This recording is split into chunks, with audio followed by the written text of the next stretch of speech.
একাধিক সিঁড়ি কিংবা দরজা থাকে, সেটা দিয়ে আমরা সুশৃঙ্খল এবং ধারাবাহিকভাবে এই জায়গায় আমরা সমাবেত হব এবং অগ্নি ঝুঁকি নিরাপত্তার জন্য যে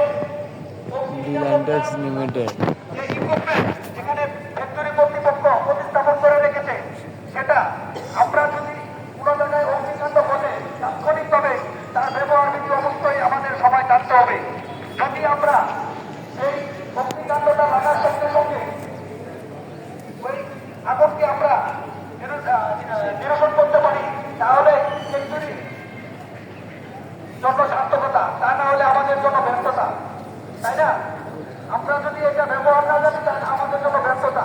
এর জন্য বারবার ফ্যাক্টরি কর্তৃপক্ষ যদি অগ্নিকাণ্ড ঘটে রবির ভাই চুলটা সুন্দর করে কাটছে, একটু দেখাই দিব না।